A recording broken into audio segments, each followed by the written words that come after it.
Blankets और punching के dice के बारे में। तो उसके लिए हमारे पास एक्सपर्ट्स आए हैं। पहले आदमी जो है नितिन आहूजा, जो मेरे हिसाब से मेरे बचपन से ब्लैंकेट के धंधे में है। उनके पिताजी भी पाइनियर थे ब्लैंकेट्स लाने में इंडिया में, और नितिन के पास बहुत नॉलेज है, प्रैक्टिकल नॉलेज है, और वो खुद भी ब्लैंकेट्स की बारिंग करते हैं।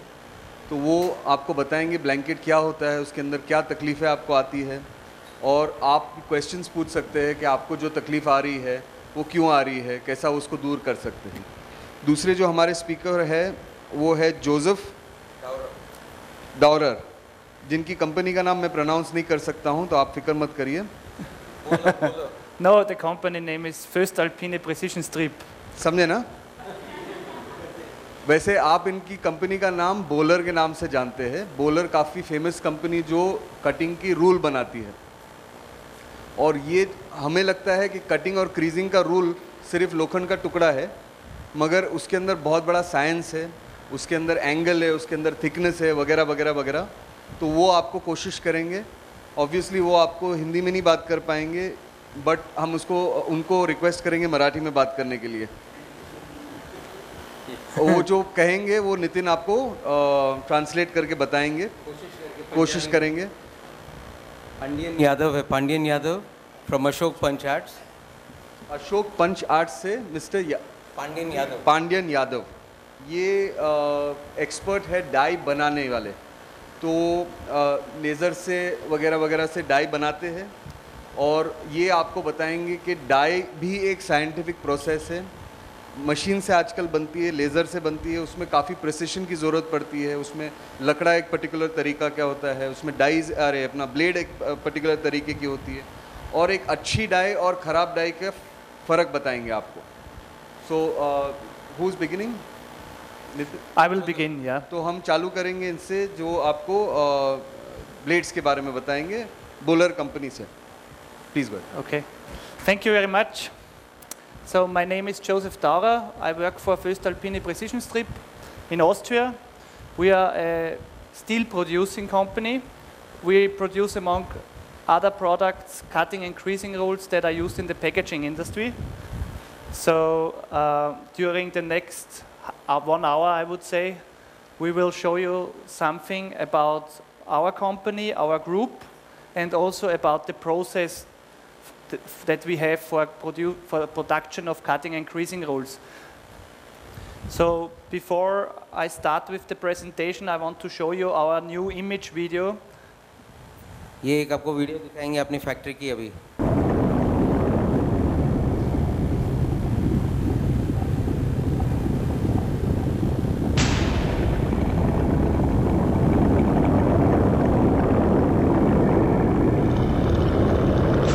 पूरा गांव बोलर वर्क के नाम से जाना जाता है।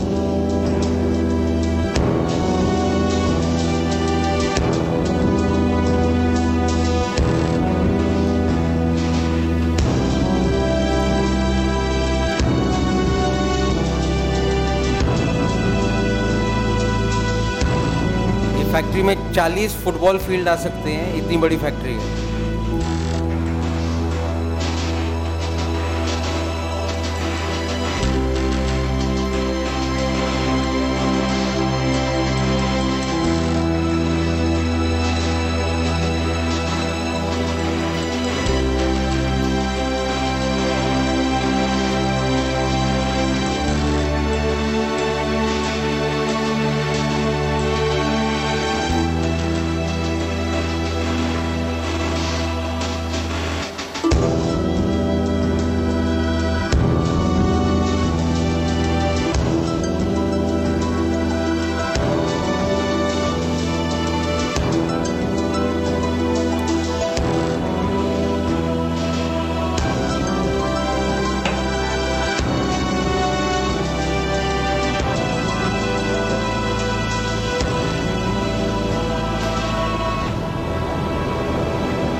स्टील इनके ही कंपनी में बनता है, फर्स्ट अल्पाइन। वो जो बेसिक है स्टील प्रोड्यूसर है, जैसे टाटा स्टील है, वहीं से स्टील आता है इनके पास, जो ये स्ट्रिप मेटल डिवीजन में आता है, प्रिसिशन स्टील स्ट्रिप्स में। वहाँ पर ये एक्सलेट करते हैं, हीटिंग करते हैं, ट्रीटमेंट्स करते हैं उनको, वो आप देख रहे हैं अभी।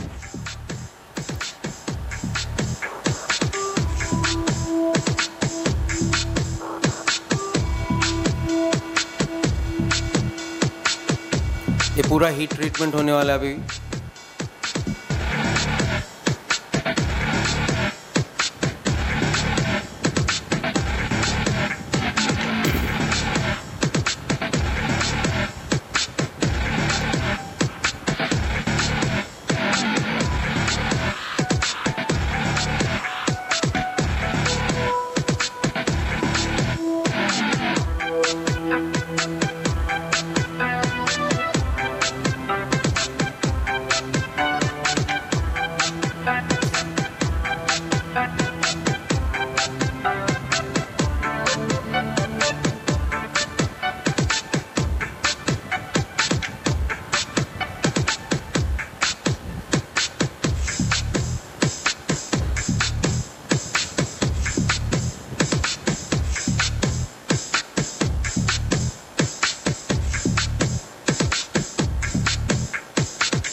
स्टील रोल के coils,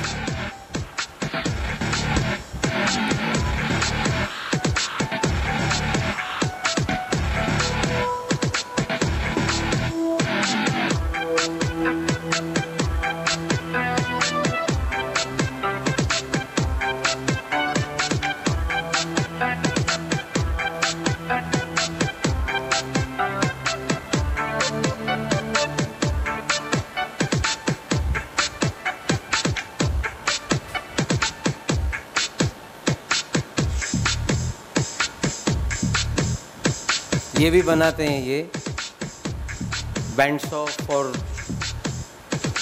would cutting, metal cutting, ये wood रोटरी cutting. रूल्स थे, ये हमारे डाई फ्लैट डाइस के रूल्स हैं। मार्टिन मिलर भी यही कंपनी का ग्रुप कंपनी है ये।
First Alpine, one step ahead.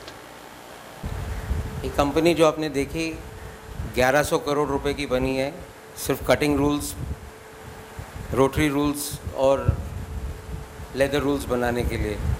तो आपको इतना सिर्फ बताना है कि एक छोटी सी चीज़ जो हम यूज़ कर रहे हैं पैकेजिंग में, उसका इन्वेस्टमेंट एक बहुत ही लार्ज है। We are worldwide producing our steel products in over 60 countries. We have about 48,500 employees. इनके पास 48,500 एम्प्लॉयज़ हैं, 60 कंट्रीज़ में बनाते हैं। कटिंग रूल पर सिर्फ वहाँ ऑस्ट्रिया में बनता है। Go to the next one. And we generate an annual turnover of about 11.8 billion euro a year. So. बहुत ज़्यादा है, मेरे को कन्वर्जन नहीं आता इसका। ये फ्लैट प्लेट स्टील रूल्स के बारे में अभी बात करेंगे पूरा। जोसेफ डावरा। ये फुल प्रोसेस है, जब कॉइल्स आते हैं वहाँ से शुरू होके डिस्पैच लगे पूरा आपको वो बताएंगे। So this is the basic overview about our cutting rules, grades. We have normal grades for the low-end application. We have the top and the H75 for limited number of cutting. And we have the edge-hardened grades, Universal, Universal 60 and Universal 75. We also have a new grade called Universal 40. These are used for box presses for large cutting numbers. Main इसमें बात है कि दो तरीके के rules रहते हैं। एक है जो टिप हार्डन रूल होते हैं और दूसरे विदाउट टिप हार्डन। बहुत इंपॉर्टेंट है कि इनका बॉडी हार्डनेस देखना है। जो बॉडी हार्डनेस है वो कोई कोई बेंडर के ऊपर चलता है, कोई कोई नहीं चलता है। जैसे कि अगर हम जाएंगे यहाँ 525, ये बेंडर के ऊपर नहीं चल सकता, बेंडिंग इसका बहुत अच्छा नहीं रहता, पर ये लॉन्ग रन लॉन्ग लाइफ के लिए अच्छा रहता है क्योंकि ये स्ट्रेट कटिंग में जाता है। ये है बॉडी हार्डनेस 450, दोनों का 450 है, पर इसका एज हार्डनेस क्योंकि ये हार्डनिंग करते हैं, ये स्पेशल रूल्स रहते हैं। ये रूल्स के हिसाब से ये 640 हार्डनेस हो जाता है इनका। तो ये बेंडिंग में भी अच्छा है और रनिंग में भी अच्छा है। पर जो आपको पांडियन बताएगा बाद में कि ये the best rule for bending is somewhere in between, जो इनका यूनिवर्सल 40 है, जिसके अंदर बॉडी हार्डनेस रहेगा 390। जो सब चीज़ के लिए आपका कोई भी डाई है जिसके अंदर फ्लेक्सिबिलिटी आपको चाहिए, बेंडिंग ज़्यादा है या उसके अंदर बेंडिंग ही नहीं स्ट्रेट कटिंग भी है, क्योंकि इसका एज हार्डनेस ज़्यादा है तो it can run a long life. इनके दो तरीके के रूल हैं, edge harden and without edge harden. अभी एज हार्डन में भी दो अलग तरीके के आते हैं, हम वो बताएंगे आपको। जो ऊपर है सब रूल्स जो अच्छे रूल्स हैं वो डीकार्बोराइज रहते हैं। ये साइड में आप जो देखते हैं इनके अंदर से कार्बन निकाल दिया जाता है जिससे उनको बेंडेबिलिटी में क्रैक नहीं होता। This is the two types of rules. So we can go into the detail of the structure of a cutting rule now. First, I would like to show you how it looks on the tip. Usually we sell edge-hardened cutting rules. So basically they have such a structure and such a tip. Translate? Normally इन लोग जो ज़्यादा बेचते हैं वो as harden rule रहता है जो हायर क्वालिटी है। आप देखेंगे ये मैग्नीफाइड पिक्चर है कि उसका एज इतना हार्डनड है। तो ये जो आपके बॉब्स मशीन्स और जो दूसरे मशीन्स हैं ऑटोमेटिक मशीन्स, उनके लिए वो ज़्यादा काम में आता है। एज हार्डन रूल में ही वो अभी आपको अलग अलग बताएंगे variety. That's the structure of an edge-hardened cutting rule. It has a Martensit structure and about 640 Vickers. जो एज का अभी स्ट्रक्चर है वो आपको दिखा रहे हैं 640, और उसको उन लोग ने एक नाम दिया मार्टेनसाइट, या शायद होगा स्टील इंडस्ट्री में मार्टेनसाइट नाम। The function of course is to improve the lifetime. जो लाइफ होता है रूल का, क्योंकि वो एज हार्डनिंग हो जाती है तो उसके लिए edge harden rules normal rule से बहुत ज़्यादा लाइफ देते हैं। So that's a typical body structure of our cutting rules. It's a binetic structure. According to the grades that we offer, we can produce with 340 up to 450 normally.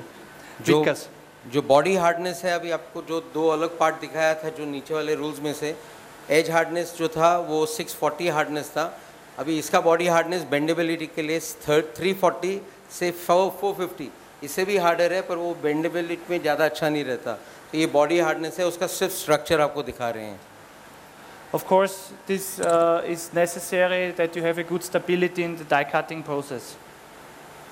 This is the one for the harder the blade, it's better for stability. Yeah. थोड़ा सा अगर hard रहा 340 का stability जो है naturally 390 का stability ज़्यादा अच्छा रहता है, और 450 का उससे ज़्यादा अच्छा रहता है। पर वो बेंडेबिलिटी आजकल बेंडर आने के कारण हमारे को चूज़ करना पड़ता है जो बेंडर के ऊपर चलता है। तो इसके बीच में वाला जो रूल है 390 का वो ज़्यादा चलता है नॉर्मली अपने इंडस्ट्री में अभी। So very important for our product is that it is also bendable. So our customers, they want to bend it, the cutting rules according to shape of the carton, of the packaging box that they want to cut. So they all have at the outside of the body, they have a ferritic structure, and it's a soft structure where the carbon is removed so that you can bend it. Otherwise you could not bend our material. अभी जैसे first slide में आपको बताया था कि 2 तरीके के जो रूल्स हैं उसमें से सब रूल्स जो हैं डीकार्बोनाइज रहते हैं, यानी कि बॉडी के ऊपर से जो है दोनों तरफ से कार्बन निकाल दिया जाता है, डीकार्बोनाइज बोलते हैं। वो बेंडिंग में अच्छा देता है, क्रैक नहीं होता। तो जो हार्डनेस है उसकी सॉफ्ट आउटर स्ट्रक्चर सॉफ्ट होता है तो बेंडिंग अच्छा हो जाता है, क्रैक्स नहीं आते। तो ये फुल रूल का है, आपको दिखा रहे हैं जो टॉप हार्डनेस है और जो बॉडी है उसका पूरा आपको बता रहे हैं। So to visualize how you can use our material, you can bend it, almost you can fold it together.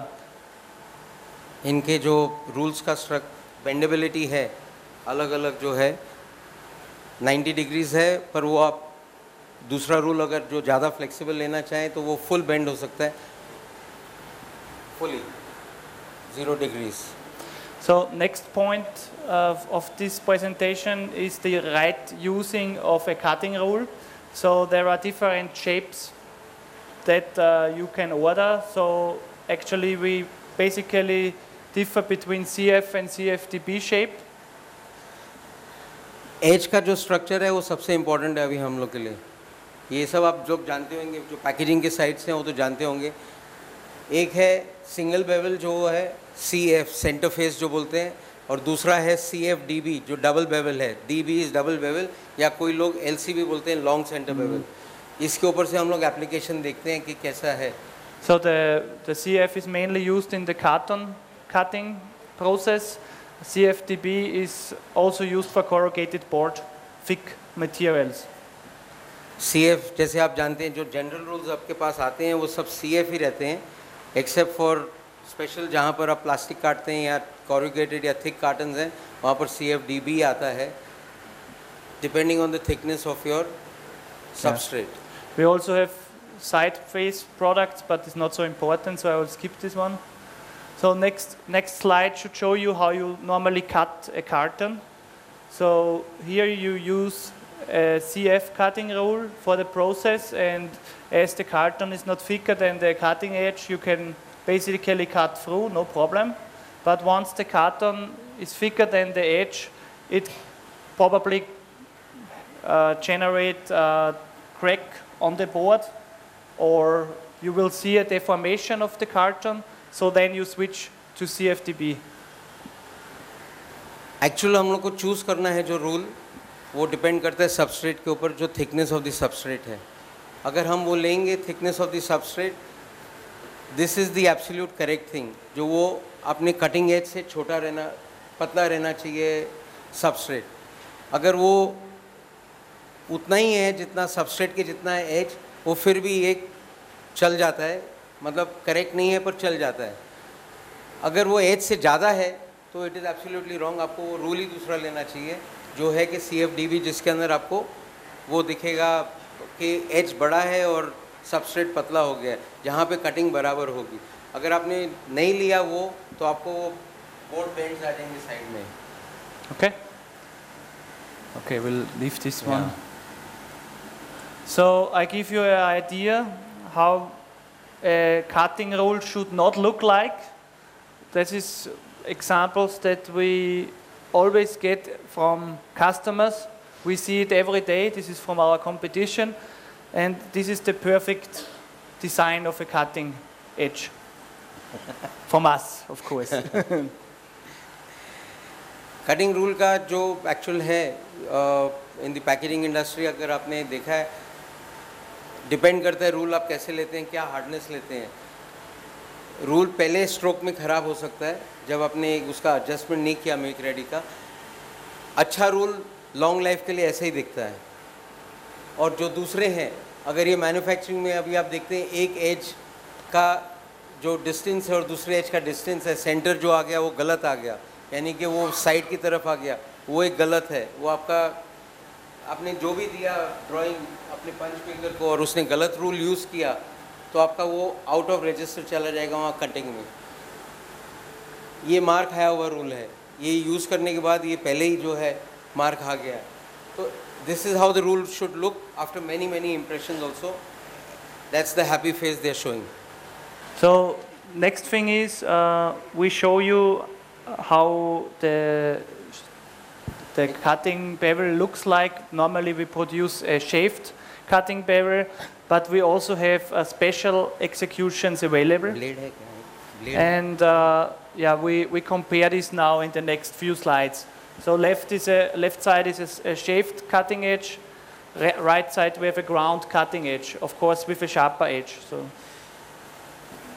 Bevel का एक चीज़ हो गया जहाँ पर सेंटर बेवल है, साइड बेवल है, पर जो बेवल के बाद जो नेक्स्ट इम्पॉर्टेंट चीज़ है या मोस्ट इम्पॉर्टेंट चीज़ है जो आप चूज़ करेंगे वो है एज का जो वे है बनाया हुआ। ऑल कटिंग रूल्स, सब कटिंग रूल पहले शेप्ड बनते हैं, उनको खींचा जाता है तो एक शेप आ जाता है उनके हेड के ऊपर, बेवल के ऊपर, वो इस लाइन में जाता है, उसको बोलते हैं शेप्ड। तो वो रूल खींचते जाते हैं यहाँ से और उधर वो एक लाइन बनती जाती है ऊपर, ये शेप्ड है, which gives you the point on top that way.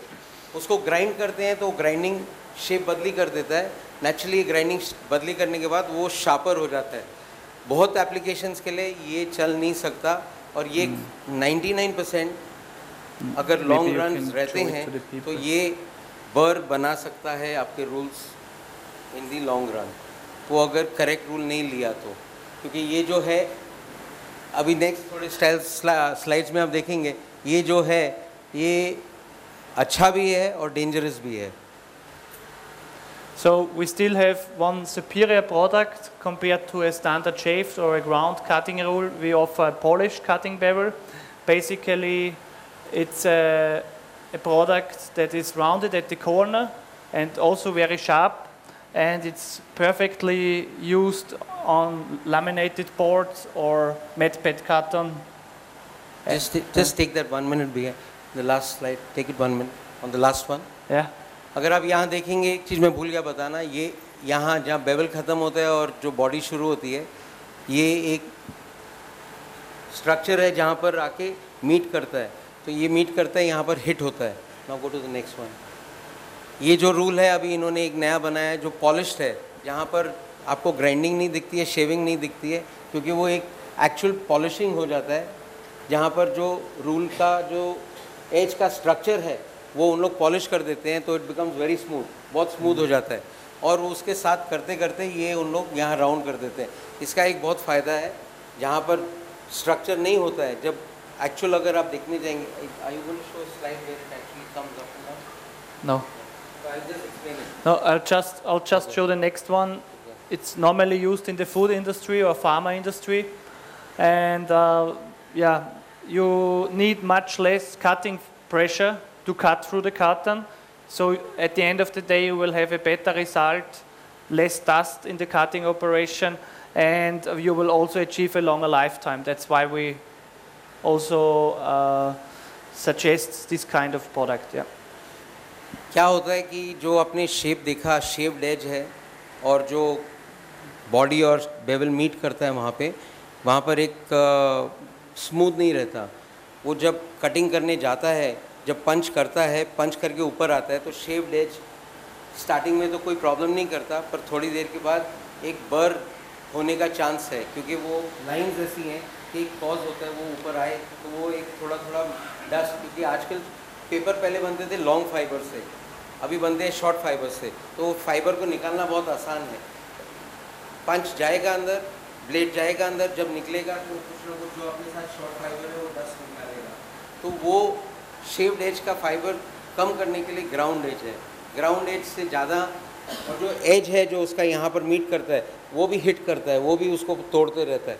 उसको कम करने के लिए पॉलिश एज है जहाँ पर राउंड है, तो वो निकलते समय स्मूथ है और इसके ऊपर कोई लाइंस नहीं है, नई ग्राइंडिंग की लाइंस हैं, नई शेप्ड की लाइंस हैं, तो वो जाता है जब अंदर और आता है बाहर, तो वो बर एलिमिनेट नहीं करता पर बहुत रिड्यूस कर देता है. Dust is reduce too much, एकदम ही कम कर देता है डस्ट उसको.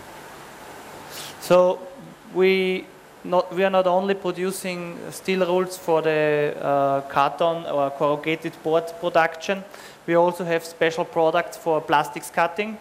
So this is the plastics and the label X. We will show it to you now. Maybe. इन लोग कटिंग रूल्स अभी, पहले तो सिर्फ कॉरुगेटेड बोर्ड था, अभी पीवीसी कटिंग है, अभी पेट कटिंग है, पीपी कटिंग है. तो जैसे जैसे स्पेशलाइज मटेरियल आते जाते हैं वैसे वैसे एक स्पेशलाइज रूल चाहिए रहता है, क्योंकि एक रूल सब काम नहीं कर सकता.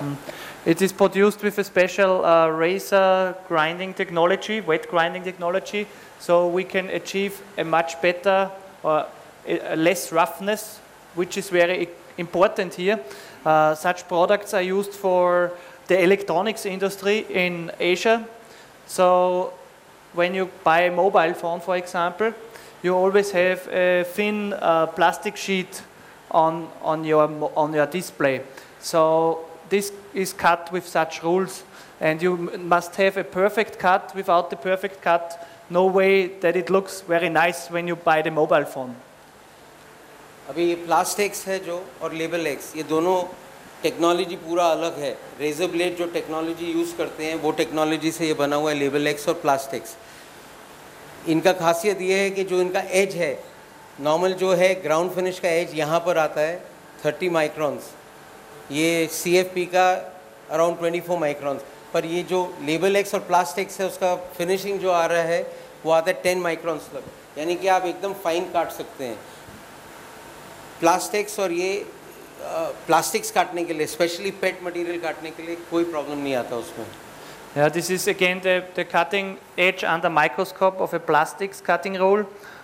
You see the surface, it's very bright, almost no grooves anymore, so just. अभी ये दोनों का एज है आपको माइक्रोस्कोप में. एक चीज़ में उसने पहले दिखाई नहीं कि कटिंग एजेस जो आते हैं. I just explain the bevel. If you have one with the bevel in front, I will just explain. I have to go back many slides. No. Yeah. एक चीज़ है कि जो बेवल है वो दो एंगल में आता है, एक है 53 एंगल में और एक है 42 एंगल में. 53 एंगल स्टैंडर्ड बेवल है. अगर आप किसी को ऑर्डर देते हैं, आपने अगर अशोक पंच आर्ट में उनको ऑर्डर दिया तो 99.9% आपको 53 एंगल का पंच आएगा. अभी इसमें स्टेबिलिटी ज़्यादा हो जाती है क्योंकि इसको जो बेस है ज़्यादा मिलता है कटिंग एज के लिए, पर शार्पर रूल 42 एंगल रहता है, पर इसमें स्टेबिलिटी कम हो जाती है. चांस है इसमें थोड़ा सा आगे पीछे होने का. ये डेलिकेट रूल हो जाता है पूरा. डेलिकेट रूल यानी कि क्योंकि ज़्यादा एंगल पतला है ऊपर से, तो इसको थोड़ा ज़्यादा संभाल के यूज़ करना है, पर शार्पर है. अभी इसके अंदर क्या है, अगर आप दूसरे रूल देखते तो ये टेक्नोलॉजी अलग है. ये एकदम ही जो है, अगर आप एक्चुअल रूल देखेंगे, even possible to go up to 26 degree cutting edge angle. 26. That's the absolute minimum that we can grind. ये 26 डिग्रीज में भी बन सकता है, पर जितना पतला जाएगा उतना और डेलिकेट होता जाएगा. तो 42 is yet stable on our machines, on the various punching machines. 53 is naturally the most stable rule because it has a ये base उसका ज़्यादा रहता है. Sorry? The higher sharpness. This is higher sharpness. It becomes thinner on top. This is not as thin as that. No, it's not necessarily a longer run. It's just that it's how you penetrate the material. And sorry, if your make ready is correct, then even that can give you an equal run as this. But naturally, if your make ready is not correct, that can also get destroyed faster. Sorry. I think we can skip this one. Yeah, we also have the same product or the same quality of product for the label cutting industry. Usually it's a 8 millimeter or a 12 millimeter height, and it has the same surface structure. Very sharp, no roughness almost on the bevel. So cutting rules जो बनते हैं 1.1 mm 1.1 point से लेके 8.9 point तक बनते हैं।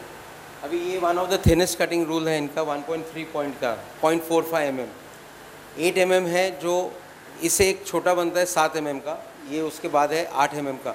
ये use होता है लेबल प्रिंटिंग इंडस्ट्री में। फ्लेक्सिबल जो फ्लेक्सो मशीन्स रहती हैं उसमें फ्लैट डाइज जहाँ लगती है, नॉट दी फ्लेक्सिबल डाइज, जो फ्लैट डाइज लगती हैं उसके अंदर यूज़ होता है। बहुत सारे जो इवासाकी और ऐसे मशीन है उसके अंदर यही रूल्स यूज़ होते हैं। स्टिकर काटने के लिए ये रूल्स यूज़ होते हैं। Yeah. This is example. You see the example, yeah, it's for the sticker cutting. So also give you a short idea about creasing rules, because this is one of the products that is very often bought in Asia because of price issues, and people forget that the creasing has a very important role in the die cutting operation. So at begin, just show you a short overview of our products. 1 minute, Nitin. What we need to explain everybody is that most people use imported blades, but sada rules, because rules are not, this creasing is not given any importance. So you're going to try and explain them how important it is. Okay. We show it in the next slide, okay. I think. No? I just need to show them what the other things are. Creasing rules का ऐसा है कि 99% हमारे यहाँ पर cutting rule हम imported लेते हैं, चाहे वो चाइनीज़ हो या ऑस्ट्रियन हो, बट जो क्रीजिंग रूल है वो 99% इंडियन आते हैं, अभी चाइनीज़ आते हैं। पर क्रीजिंग रूल्स में कितने वैरायटी हैं वो सिर्फ आपको दिखाना चाहता हूँ। सिंगल आर मतलब सिंगल साइड राउंड जो नॉर्मल है हम यूज़ करते हैं। डबल साइड राउंड ये स्पेशली अमेरिका यूज़ करते हैं, स्पेशली अमेरिका यूज़ करते हैं। कहाँ भी आप कैसे भी इसको यूज़ कर सकते हैं। एक स्पेशल कटिंग क्रीजिंग रूल है जहाँ पर बॉडी 2 पॉइंट का मिल सकता है और आपको फेस जो है 1.5 पॉइंट का मिल सकता है, 1 पॉइंट का मिल सकता है, हाफ पॉइंट का मिल सकता है। ये सिगरेट कार्टन्स है या आप पेपर है, आपको क्रीजिंग करना, स्पेशल पेपर है, एकदम फाइन क्रीजिंग चाहिए उसके लिए आता है। ट्विन ट्रैक क्रीजिंग है ये, टी ट्विन ट्रैक। अगर आपको डबल क्रीजिंग चाहिए जैसे कॉरुगेटेड बॉक्सेस में है वो है। Body 2 point, face 3 point, body 3 point, face 4 point, body 3 point, face 8 point. ये भी कॉरुगेशन में यूज़ होता है, अगरबत्ती बॉक्सेस में यूज़ होता है, ऐसे अलग अलग है। इसी के अंदर आपको स्क्वायर मिलता है जहाँ पर shape of the creasing gets a little different, वो शेप अलग हो जाती है। वाइड ट्विन ट्रैक, ये सेम बॉडी, इनके पास कटिंग इनको 8 पॉइंट का नहीं करना है, ये आपको नहीं करना है क्योंकि वो 8 पॉइंट का कटिंग किया तो प्लाईवुड वीक हो जाता है। तो ये बॉडी आप इसका 3 पॉइंट ले सकते हैं, फेस आप 8 पॉइंट ले सकते हैं इसमें और आप अपना काम कर सकते हैं। WPC, Wide Precision Creasing. Also for corrugated board. Also for corrugated board. So next slide shows a perfect creasing. Yeah? मेरा क्वेश्चन ये है कि आप जो हमको ये सब समझा रहे हैं तो हमें ये सब नॉलेज होना चाहिए और हमको डाई वाले को बोलना चाहिए ये सब करो, हाँ। कि डाई वाले के पास ये नॉलेज होना चाहिए? नहीं ये सॉरी डाई वाला अभी ये अलग कर रहा है थोड़ा, पर नॉर्मली क्या है जो कस्टमर के ऊपर से डाई वालों का बोलना है कि जहाँ हमारे को प्रेशर आता है कि ये इतने रुपए का देता है, ये इतने रुपए का देता है, तो we go for a cheaper rule. Cheaper rule means affecting your machine life, affecting your die life. आपका डाई का लाइफ जो है वो ख़राब होता है और जो मशीन का लाइफ है वो ख़राब होता है। पर अगर आपने उनको बोला कि नहीं हमें ये यूज़ करना है, मैं आपको एक छोटा सा एग्जांपल देता हूँ, I just go out of the way. Sri Lanka is just coming from Sri Lanka. Sri Lanka में जो हम रूल्स यूज़ करते हैं यहाँ, वो रूल्स वो यूज़ ही नहीं करते वहाँ, उससे 2 टाइम्स बेटर रूल्स यूज़ करते हैं। दे आर जो स्पेसिफाइड है, प्रिंटर स्पेसिफाई करता है, पैकेजिंग हाउस स्पेसिफाई करता है कि हमें ये रूल डाल के दो। वो चॉइस डाई मेकर के ऊपर नहीं आती है, वो चॉइस प्रिंटर करता है कि हमारे को ये डाल के दो। और वो एक डाई हम यहाँ पर अगर 2 लाख इम्प्रेशन लेते हैं या 3 लाख लेते हैं, वो 10-10, 15-15, 10-10, 15-15, 20-20 लाख निकालते हैं क्लीन कट के साथ। उसका मतलब ये है कि जो प्रिंटिंग कंपनी का आदमी है उसको इतना नॉलेज होना चाहिए ताकि वो डाई वाले को बोल सके कि हमें इस किस्म का डाई चाहिए। हम सिर्फ अगर कॉस्ट के ऊपर जाएंगे कि भाई हमको इतने रुपए में डाई चाहिए तो हमको कचरा मिलेगा। Is that what you trying to say? 100%। The more you, it's not the more you pay, इतना नहीं है कि ज़्यादा जैसा पैसा दिया, पर एक लिमिट तक उन लोग भी एक लिमिट तक जाएंगे, पर अगर आपने बोला अच्छा रूल का हमारे को एक रीजनेबल कॉस्ट चाहिए, तो 99.9% आपको एक करेक्ट डाई मिल सकती है, एक करेक्ट रूल के साथ। और आप जो अलग अलग क्रीजिंग के डाइज बताए वो सब उनके पास स्टॉक में रहते हैं? नॉर्मली नहीं, पर डिमांड नहीं आती ऐसे तो हम लोग यहाँ पर नहीं रख सकते हैं। डिमांड अभी ये जैसे आप देखते हैं डिमांड आई तो देन इनको रखना ही पड़ेगा, क्योंकि वो चांस नहीं है दूसरा करने के लिए। अभी इन्होंने अगर 8 पॉइंट का ब्लेड डाल के दिया आपको बाई चांस आपके बॉब्स के मशीन के अंदर, तो वो हो सकता है कि 99%, क्योंकि वो ब्लेड ही इंडियन है, उसका थिकनेस जो है इक्वल नहीं है। यहाँ पर वो 8 पॉइंट है, यहाँ पर वो 7.75 पॉइंट है, यहाँ पर कुछ अलग है, वो मशीन के अंदर ही बाहर गिर जाएगा और वो वैसे ही वो डाई को वुड को वीक बना देगा। तो अगर उनको एक करेक्ट डाई बनानी है तो उनको ये लाना होगा स्पेसिफिकली ऑन योर इंस्ट्रक्शन। आप बोलेंगे कि ये चाहिए ये चाहिए ये चाहिए तो वो ला सकते हैं, नहीं तो वो नहीं ला सकते, क्योंकि ये स्पेशल क्रीजिंग रूल महंगे रहते हैं। Again, I can show you some examples of creasing rules that we see every day, and in the middle one of our creasing rules that actually should be really have this nice rounding, otherwise it will cause a lot of damage to the carton, to the corrugated board. You will raise the pressure, you will make a bad adjustment, whatever, na? एक kriging rule का height भी बहुत important है choose करना, और kriging rule भी बहुत important है चूज़ करना। अभी ये मैं आपको डिस्क्रीटली बताता हूँ कि इसके अंदर इंडियन क्रीजिंग रूल भी है, चाइनीज़ क्रीजिंग रूल भी है, और ऑस्ट्रियन तो आप देख ही रहे हैं, और यहाँ पर दूसरा एक अमेरिकन क्रीजिंग रूल भी है। तो इसके अंदर आप देखेंगे कि क्रीजिंग रूल, जैसे कि ये क्रीजिंग रूल है और ये है, ये तो आपका बोर्ड एक साइड से करेगा बराबर और दूसरे साइड से वो फाड़ ही देगा, क्योंकि करेक्ट नहीं रहेगा। हम बोलते हैं कि हमारे को क्रीजिंग फट रहा है, ये हो रहा है वो हो रहा है, बट वो चॉइस हमारा जो क्रीजिंग हम यूज़ करते हैं उसके ऊपर भी प्रॉब्लम्स आ जाती हैं। एक तो हाइट आप ठीक नहीं लेते हैं और दूसरा क्रीजिंग रूल ठीक नहीं लेते हैं। So next part of the last part of the presentation would be our new invention. It's a special cutting rule that we have patented 6 years ago, and now we came up with a second version of it. It's used for the make ready, for reduction of make ready time in the patching process. अभी ये rule एकदम ही special है, express और express pure. इसके अंदर एक खासियत ऐसा है कि ये अभी जैसे 2840 का ये करते हैं प्रिंटिंग और पैकेजिंग करते हैं, इनकी मल्टीपल एप्स डाइज हैं। अभी मुझे पता नहीं और कौन करता है, पर फ़हीम सर का भी है, फार्मा का, तो there is a huge amount of multi apps.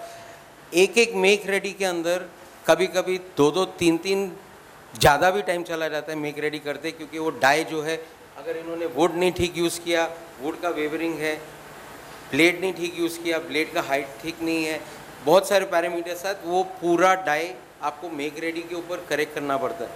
तो इन्होंने एक ब्लेड बनाया है जो, should I explain? Yeah, I just want to go to the next slide. Yeah, actually the design of the cutting rule is like a normal universal CF or CFTP cutting rule that we have shown before. The specific is a micro serration on the back side. It helps you to make a self-leveling before you start with the cutting operation. So when you put the die and you make your adjustment on the press, it helps to minimize the distances, so you have an equal situation all over the die, and you can start the operation much faster than normally. ये die के जो back side, ये जो rule के back side पर है, cutting edge के दूसरे साइड पे इन्होंने माइक्रो सेरेशंस बनाए हैं, वेरी क्लोज। वो माइक्रो सेरेशंस का ऐसा है कि आप जब डाई डालते हैं मशीन में, कोई भी ऑटोमेटिक मशीन में हो या हैंड पंचिंग में हो, डालते हैं, जब वो जाके एक फर्स्ट इम्प्रेशन लेता है, तो ये जो पार्ट्स हैं, जो माइक्रो सेरेशन, ये अभी इसने पता नहीं 1000 टाइम ब्लो किया है क्या, पर ये आप देखेंगे तो not even millimetre, very thin it is. ये जाके दबता है, जहाँ अनइवन है वहाँ पर जाके वो सेट हो जाता है। तो आपका जो मेक रेडी टाइम है आप वहाँ पैचिंग अप करते हैं, ये करते हैं, वो करते हैं, वो सब कुछ निकल जाता है। हाँ, मैं करना पड़ता है मेक रेडी, पर आपको 90% कम करना पड़ता है। यानी कि अगर आप 2 घंटे लेते हैं, 2.5 घंटे लेते हैं, तो आपको 10 या 20 मिनट में जॉब शुरू हो सकता है। Just keep your microphone closer. Yeah, keep your microphone Sorry. closer. Yeah, the next one is the new version, which just came out 2 months ago. So it's a new product, a further development of the Express. It should actually, when you use it, you should not do any make ready at all. You should just hit and run. ये जो इनका express था और express pure, ये अभी pure है।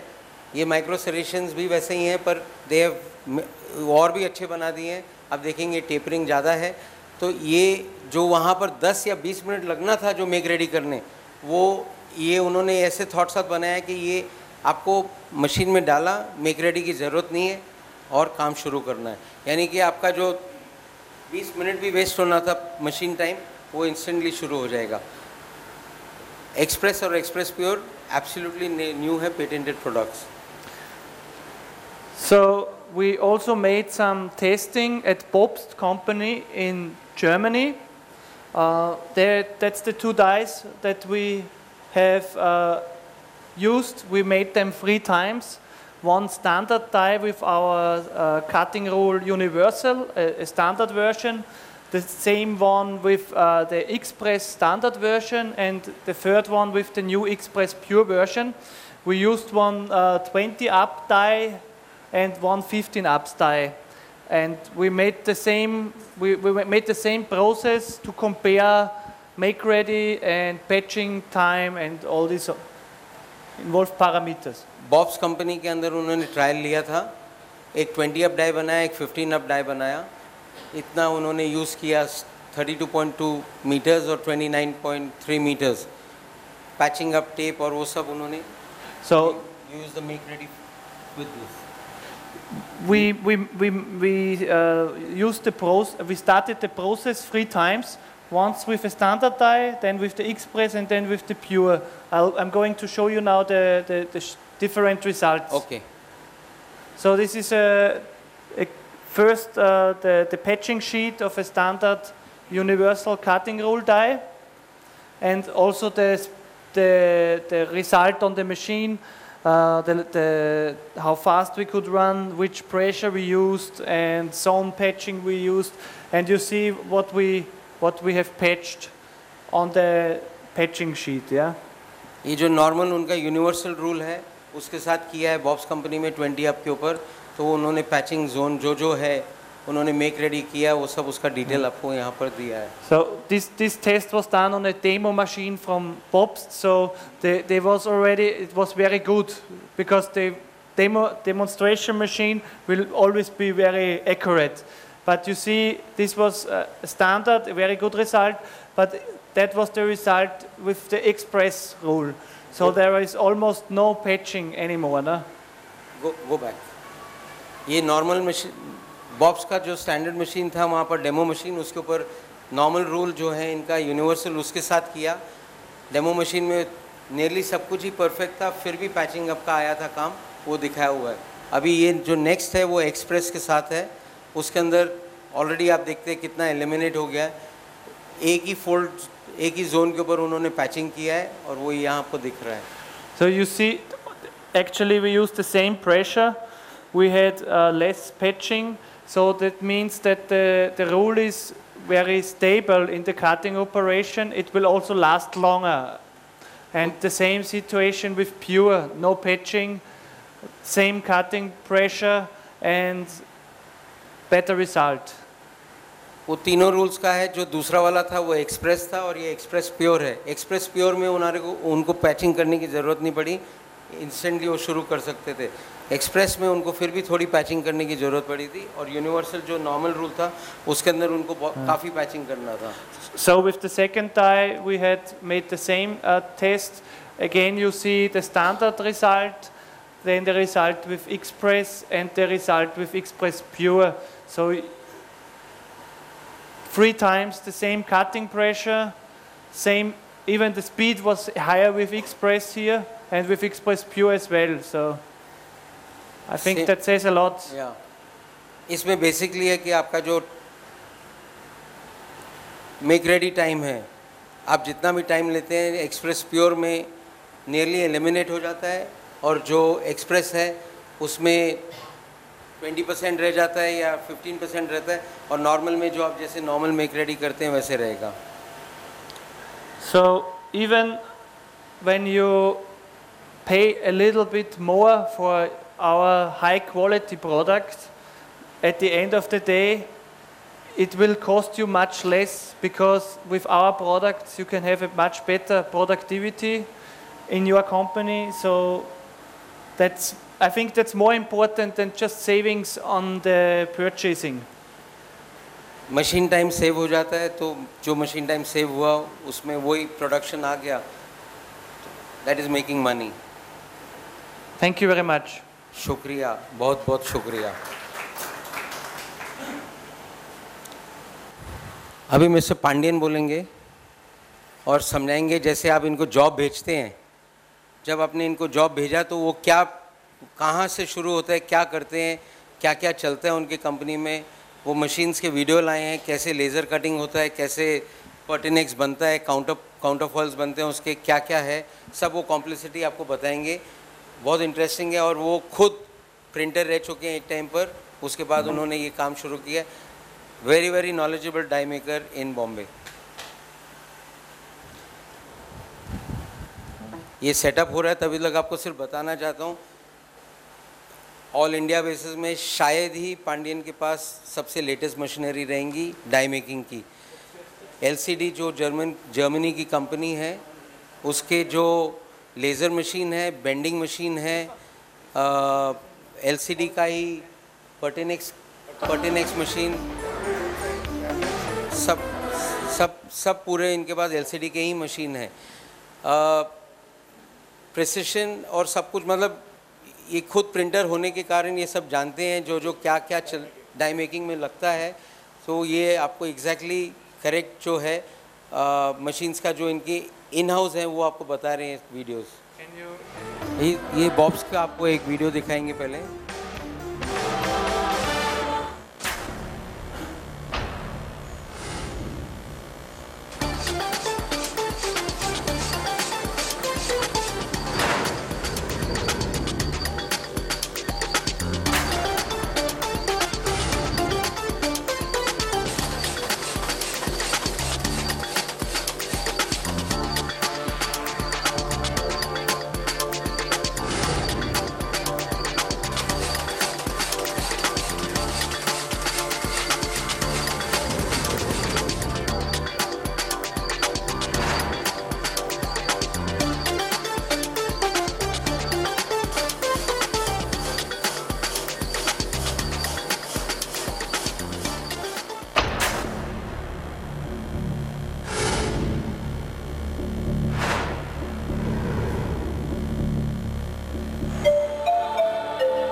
ये explain करेंगे अभी.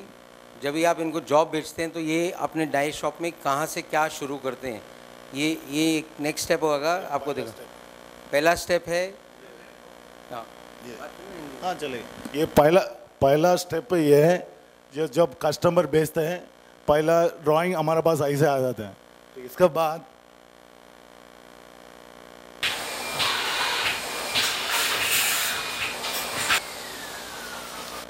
हम लोग ऐसा तैयार करते हैं.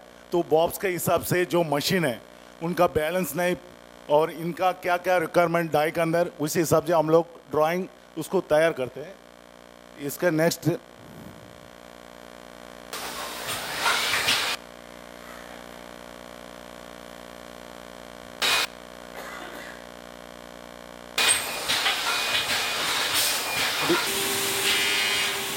इसके बाद नेक्स्ट ड्राइंग लेज़र में आ जाते हैं। लेज़र में आने के बाद फिर हम लोग को लेज़र में प्लाई, जो प्लाई बेस्ट प्लाई होना चाहिए बॉब्स के हिसाब से हम लोग को स्टडी करके फिर लेज़र में हम लोग को उसको कमांड देते हैं, लेज़र फिर स्टार्ट हो जाता है कटिंग, लेज़र कटिंग। ये जर्मनी ओनली अपना इंडिया पैकेज जर्मनी हमारा पास है।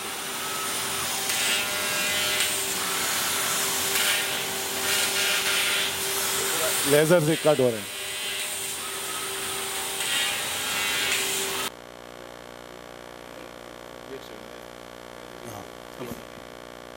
किसी ने देखा है लेज़र कटिंग एक्चुअली होते हुए यहाँ पे डाई मेकिंग में? तो जन ये एक्चुअल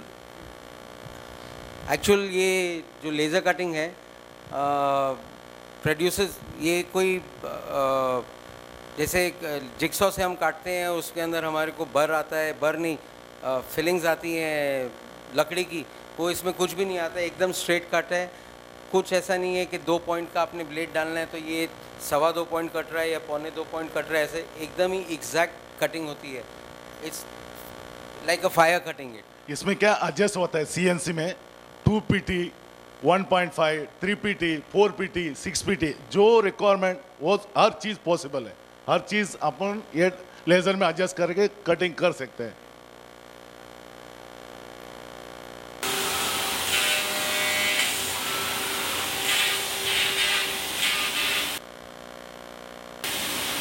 इसके बाद लेज़र कटिंग होने के बाद ये LCD मशीन जर्मनी, इसके अंदर रूल प्रोसेसर है। इसके अंदर अपने को जो पोर्ड थिकनेस, जो कोई कंपनी अपना बॉब्स के हिसाब से जो 9000 जो स्पीड चलना चाहिए उसी हिसाब से इसका मशीन में निकिंग होती है। 300 GSM का हिसाब से अलग निकिंग होता है, 400 GM का उसका अलग से निकिंग होता है। हर स्पीड के हिसाब से, क्यों स्पीड के हिसाब से निकिंग बहुत इंपॉर्टेंट, और नेक्स्ट रबराइज बहुत इंपॉर्टेंट। ये सब हम लोग उसी हिसाब से ये मशीन के अंदर मल्टीपल पर्पस, इसको रिक्वायरमेंट आपको कट क्रीज, माइक्रो परप्रेशन और निकिंग, प्रोचिंग, ये नहीं रिक्वायरमेंट लाइव अपन सेट करके उसके अंदर अपन ऑपरेट कर सकता है। इसमें ये जो मशीन अभी दिखा रहे हैं आपको, इसके अंदर एक्चुअली बेंडर के नाम से जाता है, पर बेंडर के पहले जो सब बेंडिंग के पहले जो सब प्रोसेस है, कटिंग के जो बाद है, ब्रोचिंग करना है आपको, इसमें क्रीजिंग बनाना है। आपने इनको बोला कि 1/2 का चाहिए या 0.75/0.75 का चाहिए, जो भी है निकिंग के साथ। निकिंग इनका ये स्पेशलिटी है कि इसके अंदर nicking as per the speed, आपने कहा कि आपकी मशीन 8000 के स्पीड पर चलनी है तो वो 8000 के हिसाब से निकिंग करेंगे, उतने पॉइंट्स देंगे। अगर 2000 के हिसाब से तो उतने पॉइंट्स देंगे, इतना स्लो है तो उतना टाइम वेट उठा के रखना है। तो निकिंग बहुत इंपॉर्टेंट है। ये कम्प्लीटली वन मशीन है जिसके अंदर bending, broaching, nicking, cut crease for example, cut crease lock bottom में बॉटम साइड 10 mm रहेगा तो उधर कट बेंडिंग होने के लिए क्रीज रहेगा तो बेंडिंग होने के लिए बहुत हार्ड रहता है। उसके अंदर ये मशीन में 10 mm के अंदर 3 mm, 3 mm, 3 mm बीच में अपनों को कट देके कट क्रीज देगा, उसका पेस्टिंग के लिए बहुत बेनिफिट। तो पास्ट पेस्टिंग होएगा तो उसको बेटर रहेगा, वो इसमें एक एडवांटेज इस मशीन है।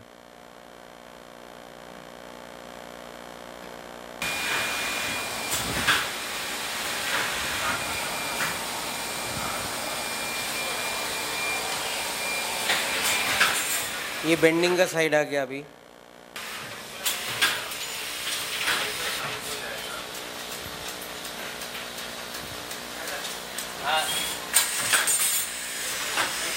इस मशीन में इलेक्ट्रिकल सब मशीन में न्यूमेटिक में होते हैं। ये मशीन में सर्वो डिजिटल, सर्वो में एकदम 0.001 क्वालिटी कंट्रोल बेटर मिलेगा। इसमें जो बेटर इतना क्वालिटी कंपनी ने बनाया माइक्रो।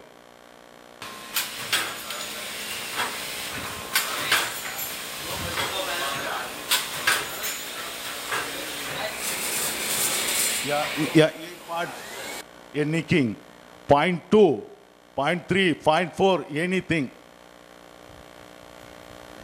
यहाँ पर है पूरा। ये सैम्पल्स लाए हैं, मैं पास करता हूँ आपको, निकिंग के बारे में आपको पता लगेगा क्या है। Just pass it around.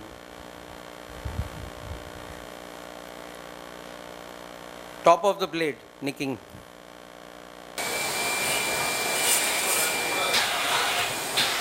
इसके बाद हो गया कटिंग, बेंडिंग हो गया। बेंडिंग के साथ पिटिंग करना शुरू। पिटिंग इस तरह होता है तो बेंडिंग हो जाता है, आदमी यहाँ पिटिंग करके रेडी हो जाता है। रेडी होने के बाद फिक्सिंग करने के लिए नीचे ये जो आप देख रहे हैं, ये नियरली 2 इंच का एक स्टोन है जो एकदम करेक्ट रहना चाहिए, एकदम ही फ्लैट रहना चाहिए। अगर ये गलत, इसके ऊपर किसकी आंख नहीं है, पर ये गलत तो आपका डाई 99% पूरा गलत। लेवल नहीं मिलेगा, लेवल नहीं मिलेगा, लेवल स्पीड में अपने को सपोर्ट नहीं मिलेगा। फिर वहाँ स्टार्ट हो गया या टोटल प्रोडक्ट फिनिश होने के बाद हम लोग चेक करते हैं। चेक होने के बाद फिर पैकिंग करके पार्टी ऑफ द डिलीवरी। दूसरा पर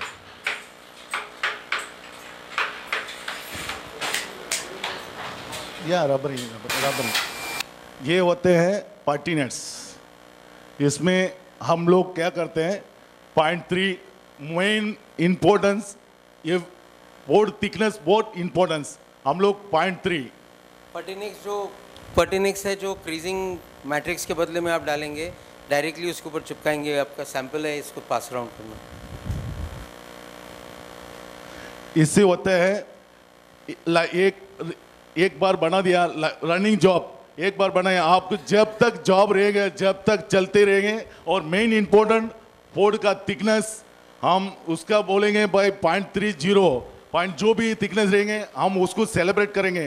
तो इसका पार्टी नेट्स का साइज डिफरेंट आते हैं, 0.3, 0.35, 0.4, 0.5, 0.6, ईप्लूट एवरीथिंग सेपरेट रहेंगे। तो उसी हिसाब से हम लोग सेट करते हैं भाई ये बोर्ड का थिकनेस है, ये मटेरियल इतना साइज का होना चाहिए, इतना विथ होना चाहिए, उतना हाइट होना चाहिए। हम लोग उसी हिसाब से बना के पार्टी नेट देते हैं। तो कंटिन्यू आप लोग को दिक्कत नहीं होगा। एक बार रनिंग जॉब तो क्या होता है, मैट्रिक्स लगाओ, उसमें क्या 60 अप्स 40 अप्स, तो उसमें टाइमिंग बहुत हार्ड लग रहा है, बहुत टाइम सेव हो रहा है। इसके लिए हम लोग पार्टी नेट देते हैं। विद इन 20-40 मिनट के अंदर आपका कंप्लीट जॉब रन होना चाहिए, ये हिसाब से हम लोग करते हैं। और दूसरा ब्लेड तो हम बॉलर का सब कटिंग ब्लेड रखते ही है। ब्लेड के बारे में तो आप लोग को आइडिया मिल गया, लेकिन एनी और रिक्वायरमेंट रहेगा तो यहाँ पर क्या होता है, अपना इंडिया का मार्केट में क्वालिटी मांगता है, लेकिन प्राइस यहाँ पर कंपटीशन के हिसाब से प्राइस नहीं मिल रहा है। पार्टी को मैं बोलता है, सचिन करता है, सर अपन को ये मटेरियल यूज़ करना चाहिए, लेकिन पार्टी बोलता है भाई ये हम लोग शॉर्ट रन है, ये मत करो, इसमें करो। 1-2 कंपनी ऐसा है तो पाव नहीं दिखता है, बोला हमको ये अच्छे माल चाहिए, जैसा TCPL हम स्टार्ट किया अभी 5 साल से 3 यूनिट का हम सप्लाई करते हैं। बोरकर, बाक्सन, ये हम लोग का क्या क्वालिटी उनको प्रेफर करते हैं। लेकिन कोई कंपनी ऐसा है भाई शॉर्ट रन है, इसमें निकिंग मत करो, रबराइज मत करो, और ये सब ऐसा है। तो ऐसा हम लोग क्या होता है, हम लोग को ये भी मटेरियल मंगाने के लिए भी तकलीफ होता है। शॉर्ट रन के लिए हम लोग एवी रन क्वालिटी मांगेगा तो हम लोग को कोशिश करें प्राइस मोर देन कितना कम होएगा, तो अपना इंडियन मार्केट हिसाब से कितना अच्छा देना चाहिए, वो हिसाब से हम लोग कोशिश करके हम लोग को प्रेफर कर रहे हैं। अभी इसके लिए हम लोग को मीटिंग भी हो गया है। तो और best machine, best blade, best quality हम लोग को ये अपना इंडिया मार्केट में होना चाहिए। उसी हिसाब से हम लोग टेक्नोलॉजी भी हम लोग लेके आ रहे हैं, सब वो हिसाब से हम लोग प्रेफर कर रहे हैं। अभी नेक्स्ट प्लान हम लोग का रोटरी का, हम लोग अभी हम सिर्फ 2 साल ही हुआ है, अभी पैकेज थोड़ा लाया है। अभी हम लोग का प्लान है अभी भिवंडी में भूमि वर्ल्ड में हम लोग पूरा एक्सप्लेन कर रहे हैं, बड़ा से में रोटरी अटैच के साथ। उसमें और भी आपको सपोर्ट फिर पैकेजिंग के लिए बहुत मिलेगा सर।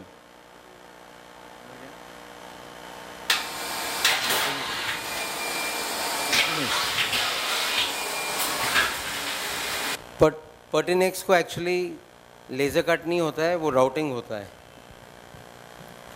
बस डाई मेकिंग ब्लेड का बारे में सबको पता है, डाई मेकिंग मशीन क्या होता है वो तो हम तो बता दिया। That leaves me now. You have to bear for the rest of the question time. पूछ सकते हैं, हम जवाब करेंगे। हाँ, इनको कुछ पूछना है आपने डाई मेकिंग बारे में हम जवाब देंगे। ये आपको डाई मेकिंग के बारे में करेक्ट बता सकते हैं, क्योंकि खुद प्रिंटर रह चुके हैं, इसको पता है। इसमें आपको कोई रिक्वायरमेंट है हम पूरा बता सकते हैं। हाय, मैं सत्यन पटेल हूँ हाँ, बोलो फ्रॉम मल्टी इम्प्रेशन। ओके। मुझे पूछना था पर्टिनेक्स जो आपने बताया, Okay. उसमें जो थिक मतलब it will differ Okay. Depending on the substrate of the paper. Okay. तो अभी वेरिएशन कितना, मतलब सपोजिंग 250 GSM का बोर्ड है और 350 GSM का बोर्ड है, हाँ।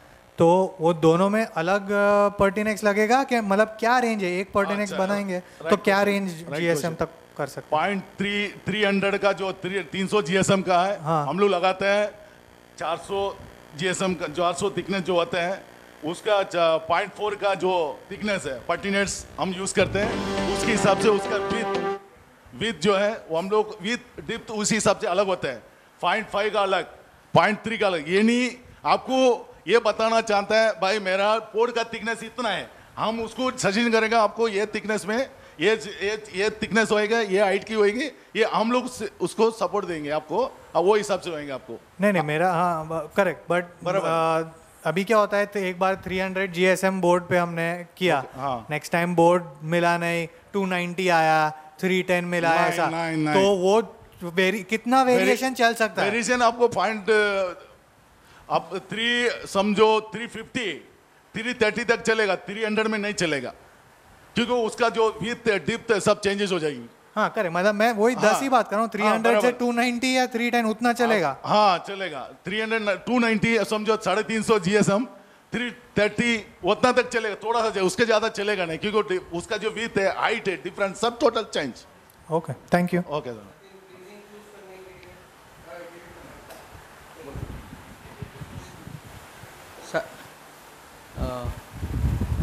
एक certain blanket seminar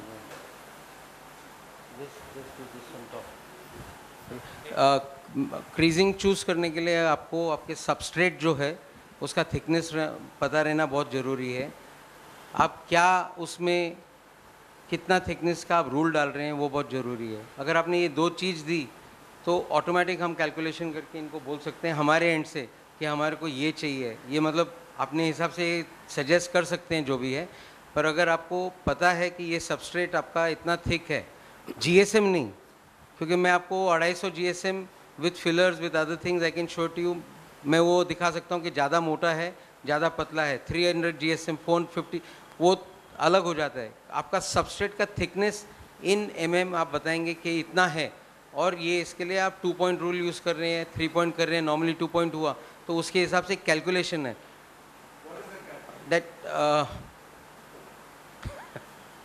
that calculation now मेरे पास वो कैलकुलेशन है, मैं आपको ईमेल कर सकता हूँ, मैं बाद में आपको बता देता हूँ। तो वो नहीं तो आप डायरेक्टली वेबसाइट पर मैट्रिक्स कैलकुलेटर करेंगे तो आपको आप उसके ऊपर जाएंगे, वहाँ पर उन्होंने दिखाया है आपका सबस्ट्रेट का थिकनेस। कोई GSM के अंदर बात नहीं कर रहा वर्ल्ड वाइड, हमारे यहाँ पर सिवा छोड़ के कहाँ भी आप जाएंगे वो बोलेंगे कितना थिकनेस है सबस्ट्रेट का, कितना पॉइंट यूज़ करते हैं, वही 2 चीज़ आप भरेंगे आपको इमीडिएटली आंसर मिल जाएगा।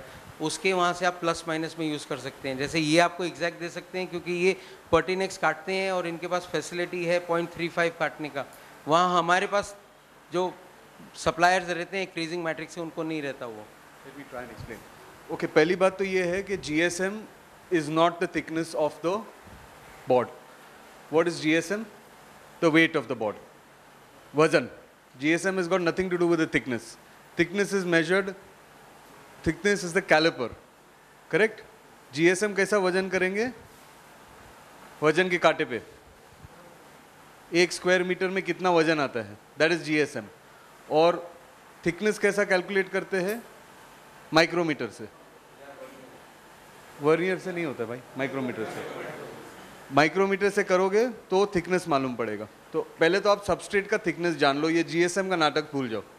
300 GSM, 400 GSM, 500 GSM does not make a difference at all. You should know what the microns of the board is. Correct? So once you know the microns, after you measured it with the micrometer, then you have to know that what is the thickness of the creasing rule. So ये एक site है सीटो करके, सीटो एक kriging manufacture है अपना, और उसका एक साइट पे मैट्रिक्स कैलकुलेटर करके है, और उसमें उन लोग ने बराबर एक डायग्राम दिया है। वो डायग्राम में मालूम पड़ता है कि आपका अगर सबस्ट्रेट का थिकनेस जो है और अगर आपको आपकी क्रीजिंग के ब्लेड का थिकनेस अगर मालूम है तो आपका फीमेल कितना काटना है वो बता देता है आपको. So it's very easy to find out.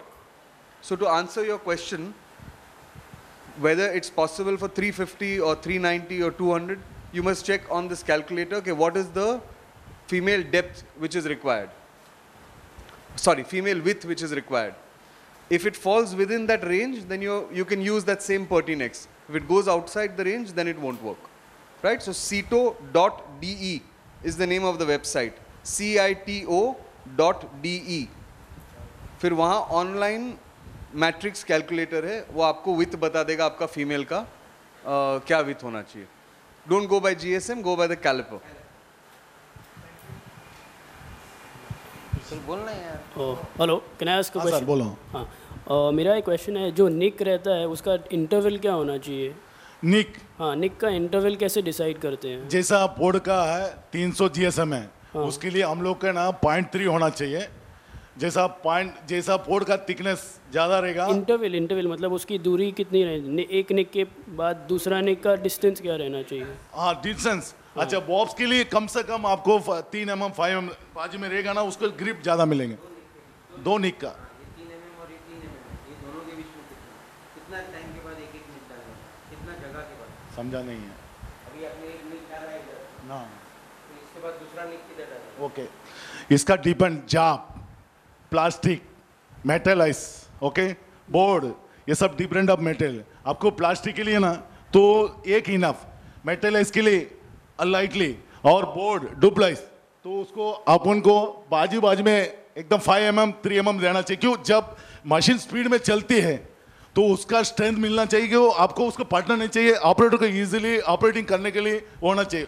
जब डिपेंड ऑफ जॉब के हिसाब से हम लोग डिसाइड करते हैं ये कौन सा मटेरियल. हमारा जो डाई बनाने का आते हैं पहले ये पूछते हैं जॉब कौन सा है, मटेरियल कौन सा है, पोर्ड थिकनेस कितना है, और हम कौन सा पोर्ड यूज़ कर रहे हैं हम लोग बता रहे हैं. फिर हम लोग उसी हिसाब से निकिंग देते हैं. अभी पोर्ड में 2+ के लिए क्या होता है, वो एकदम सॉफ्ट रहता है.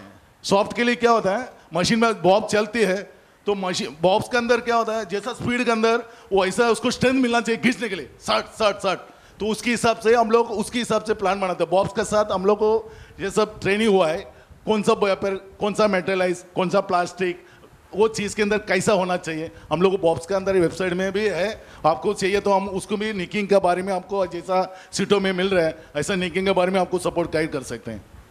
Okay, thank you.